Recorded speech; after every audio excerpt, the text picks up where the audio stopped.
আমার ওয়াইফ চিৎকার করে বলছেন যে আমাদের বাসার সামনে এসে কে বা কারা ককটেল চার্জ করেছে।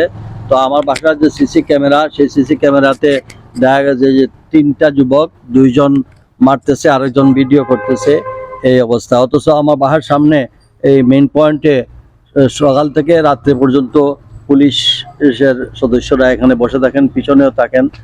তো আমরা তো এখন বাচ্চা কাচ্চা নিয়েও বাড়ি করে নিরাপদে থাকার মতো না। আমি এই কোনোভাবে সিলেটে এই পরিবেশ কখনো ছিল না যে আমাদের নেতাদের বাড়িতে বা এইভাবে বাড়িয়ে করে হামলা।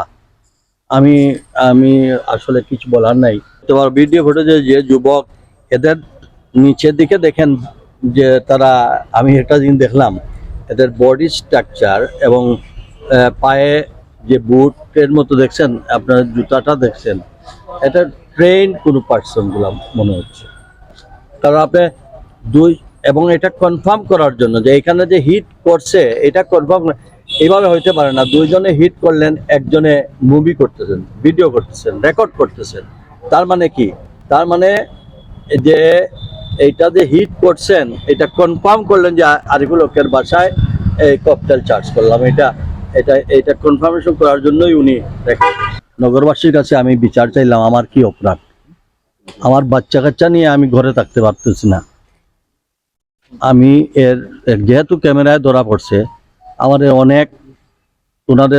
আমাদের আইন শৃঙ্খলা রক্ষাকারী বাহিনী অত্যন্ত তৎপর আছেন। আমি বিশ্বাস করি তারা এটা ধরেন এবং এদের প্রকৃত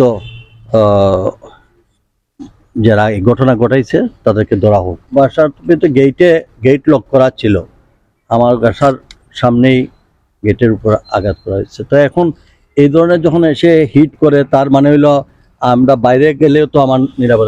আর একজন যদি এসে বাসায় হিট করে এবং প্রি প্ল্যান্টে হিট করে, তখন তো আর এটা বলা হবে না নিরাপত্তা। কে আল্লাহর রাতে আছে, কখন কে কি করবে কিছুই তো বোঝা যায়। সিলেটে কিন্তু এই পরিবেশ ছিল না। এখন এই প্রথম আজকে থেকে স্টার্ট করলো তারা যে আমাদের পর্যায়ে নেতৃবৃন্দের বাড়িতে হামলা। এটা তো কোনোদিন আমরা আশা করতে পারি। আমি মনে করি আমাকে টার্গেট করে করা হয়েছে, আমার সাথে করা হলো, এবং এটা আমি হতভম্ব।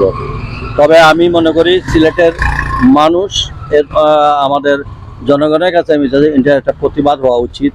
এবং এইভাবে যদি না হয়, আজকে যদি আমার বাড়িতে আমি নিরাপদে থাকতে না পারি, তো কেউ তো নিরাপদ না। এবং আমি আসলে কিছু বলার নাই। তারা এখন ইনভেস্টিগেশন করতেছেন, জানি না তারা কি করে। আমি বললাম তো তাদেরকে, সকাল থেকে রাত্রে পর্যন্ত এখানে আমার বাসার অপোজিটেই পুলিশ পহারা থাকেন। আমাদের বিভিন্ন সংস্থা আমি কোথায় যাচ্ছি, কি করতেছি, মনিটরিং করতেছেন, সবসময় যোগাযোগ করতেছেন। কিন্তু আমার বাসার উপরে এই ধরনের হঠাৎ করে এই হামলাটা, এবং আজকে এখন আপনারা বলতেছেন ঢাকায় মির্জা আব্বাস সাহেবের বাড়িতে হামলা, তো সিলেটে আমার বাড়িতে হামলা। তা এটা তো আমি বলতেছি যে ধরেন যদি যেই হোক, আমি তো এখন আইডেন্টিফাই করে বলতে পারতেছি না যে আমার যেহেতু ছবিতে ধারণ করা হয়েছে, ক্যামেরাতে ধারণ করা হয়েছে, লোক ধরলে তো বুঝতে পারবেন এটা কারা করছে।